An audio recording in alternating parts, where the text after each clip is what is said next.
શહેરના ગાજરાવાડીમાં આવેલ બાવરી કુંભારવાડામાં એક બંધ મકાનને વહેલી સવારે તસ્કરો નિશાન બનાવી સોનું, ચાંદી અને રોકડા મળીને 18 લાખથી વધુની ચોરી કરી હતી. વડોદરા શહેર પોલીસ પેટ્રોલિંગ ઉપર ઉઠ્યા સવાલો.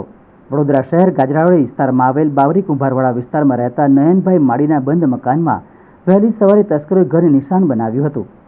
મકાન માલિકને જાણ થતાં મકાન માલિક ઘરમાં તપાસ કરતા મકાનમાં રહેલ સોના ચાંદીના દાગીના અને રોકડ રકમ લઈને તસ્કરો ફરાર થઈ ગયા હતા. વડોદરા શહેર રોજે રોજ ચોરીના બનાવ બનતા હોય ત્યારે વધુ એક ચોરીનો બનાવ બન્યો છે. તસ્કરોએ ઘરનો નકુચો તોડીને ઘરમાં પ્રવેશ કર્યો હતો અને તિજોરીમાં રહેલ સામાનને વેરવિખેર કરી નાખ્યો હતો અને તિજોરીમાં રહેલ સોના ચાંદીના દાગીના અને રોકડ રકમ મળીને 18 લાખથી વધુ મત્તાની ચોરી કરી ફરાર થઈ ગયા હતા. નયનભાઈ માળીએ બીજા મકાનમાં રહેતા હોવાથી તસ્કરોએ બંધ મકાનને નિશાન બનાવ્યું હતું. નયનભાઈ માળીએ ચોરીની ઘટનાની જાણ સ્થાનિક પોલીસને કરતાં સ્થાનિક પોલીસ ઘટના સ્થળે પહોંચી હતી. આગળની પોલીસે તપાસ હાથ ધરી છે. તો પપ્પા આયા અહીંયા ગાડીને આવીને જોયું તો અંદર ગયેલું બધું ચોરાઈ ગયેલું હતું. પપ્પાએ મને કોલ કર્યો કે ભાઈ આવું આવું બન્યું છે તો તું ફટાફટ આવી જા.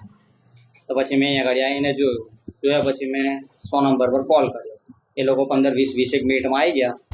આવીને પછી જોઈને તપાસ કરીને ગધાર્યા. તમને બરાબર શક છે કે શક તો હવે એવું કોઈની પર કોઈ એકદમ ના કરાય આપણને. પણ આ લોકો કહે છે કે ભાઈ કારા કપડાવાળું કોઈ બાંધીને ભાગેલા જોયા છે. બાકી 4 વાગતા સુધી તમારા બાજુવાળા પણ જાગ્યા છે અને 5:30 વાગે અહીંયા બાજુવાળો પેલો ભાઈ જાગેલા છે. એટલે એના વચ્ચેનો જે ગાળો છે એ ટાઈમમાં કંઈક બનાવ બની ચૂકેલો છે એવું. બાકી ગઈકાલે રાત્રે પણ હું આવીને અહીંયા આગળ ગયો છું. પપ્પા પણ દિવસમાં 3-4 વાર આવે છે. આમાં ગયડા મા બાપ છે, એમને પોસવે, એમની 3 છોકરીઓ છે. આટલું સોનું જતું રહ્યું, એમને કંગાળ કરીને ગયા છે. આ સરકાર શું કરે છે? આ પોલીસ વાળા શું કરે છે? આઈને ખાલી 2 વખત જોઈને ગયા છે. અમારો ન્યાય કોણ લાવશે? પૈસા કોણ આલશે? આ માણસ બિચારો વર્ષથી તેલના ડબ્બા ઉચકી છે, બેરે વસ્તુ વસાવી છે.